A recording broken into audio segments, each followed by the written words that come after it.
Hey, what's up guys? It's your boy, Mustard Profit. and in today's video, I will be going over 10 interesting philosophical questions. Stick around for number 10. It's kinda explosive. Number 1. What harsh truths do you prefer to ignore? Maybe it's the fact you haven't been on a date in a few months. Or it could be because you don't seem to enjoy things as much as you used to. This is deeply ingrained in us mentally, because nobody wants to die alone, but some of us will. That being said, spending some me time isn't really a bad thing either. If you feel like you're in this situation, do some self-searching. You might find you don't put yourself out there enough, or you don't talk to people enough. Maybe you would rather do something else than spend your time chasing meaningless relationships. Either way, I can't blame you. But one thing is for certain, we all ignore the fact that we age, and every single day we get closer to the last. So why not enjoy your life? Do what you love, and your life will be perfect. And that's a guarantee. Number 2, is free will real or just an illusion? Free will might be an illusion created by our brains, and scientists may have proved it. Humans are convinced that they make conscious choices as they live their lives, but instead, it may be that the brain just convinces itself that we made a few free choices from the available options after the decision was made. Have you ever noticed you're in a completely different part of your life than you were just a few years ago? Well, every day we get served a menu of choices. Most of them are things you don't even think of. The smallest decision can change your life, and you probably don't even know you made it. So next time you decide to grab a bowl of cereal, try using a fork. Who knows? It might help you become the president one day. Number 3. Is there a meaning of life? And if so, what is it? Human life may not have been created with any predetermined purpose, but this doesn't mean it cannot have a purpose, or that this purpose cannot be just as good, if not much better, than any predetermined one. And so the meaning of life, our life as we know it, is that which what we choose to give it. If you find true joy and passion in the simplest and smallest things, then that might be your meaning in life. Always remember you have to love the little things, because we don't have forever. It very well might be your meaning in life as family or community. Us humans as a species love to be social. Whatever your meaning is, live it. Number 4, where is the line between art and not art? Simple answer, there is no line. Something becomes art as soon as it is identified as art.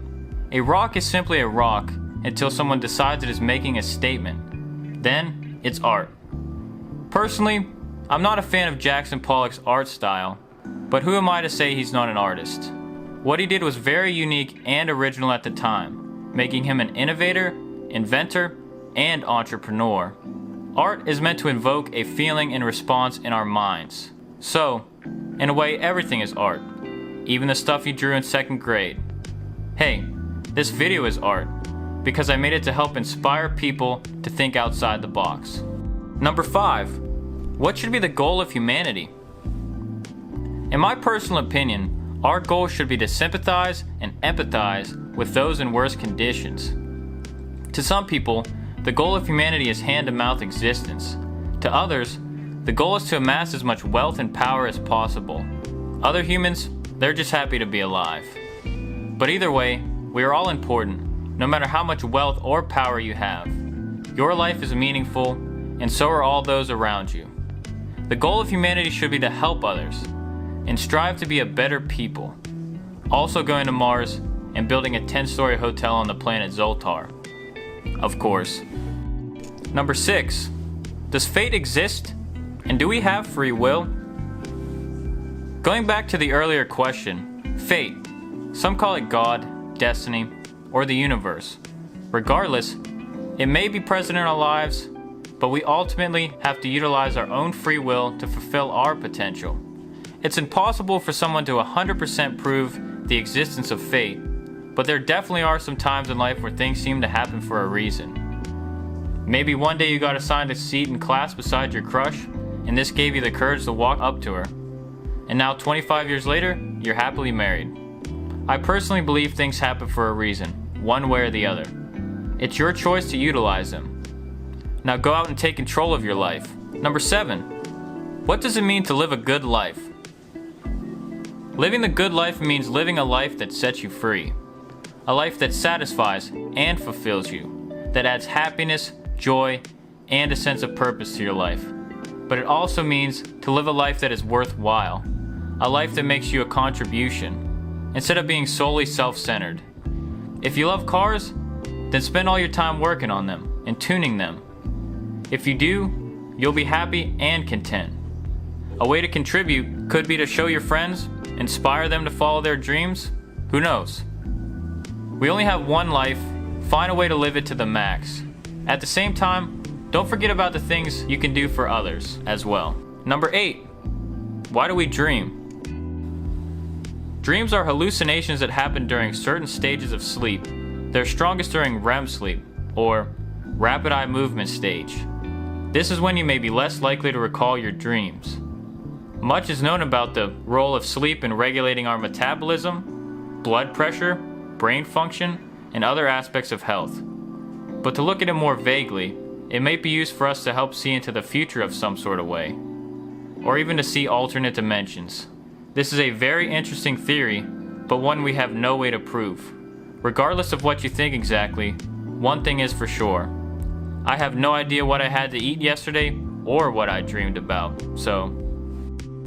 Number 9. Where does your self-worth come from? Self-worth is an internal state of being that comes from self-understanding, self-love, and self-acceptance. It's a state that is somewhat timeless and unchanging because it is a direct measure of how you value and regard yourself in spite of what others may say or do. According to the self-worth theory, self-worth is determined mostly by our own self-evaluated abilities and our performance in one or more activities that we deem valuable.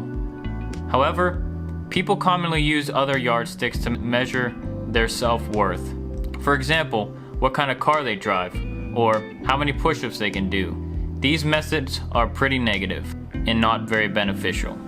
And for the one you've been waiting for, number 10, how will the human species as we know it go extinct? The great human extinction is sometimes called omnicide. Many possible scenarios of the great extinction have been proposed, such as climate change, global nuclear annihilation, biological warfare, and ecological collapse. We have no idea what may cause us to go extinct, or if it's even ever going to happen at all, but just to be safe, you might as well wear a gas mask and a hazmat suit to the grocery store. We may have a long nuclear winter this time. I just hope we can make it to other planets and discover other life before we destroy ourselves over meaningless reasons like money and power. Alright guys, that's it for today's video. Make sure to like, comment, and subscribe. I'll see you next time. Peace.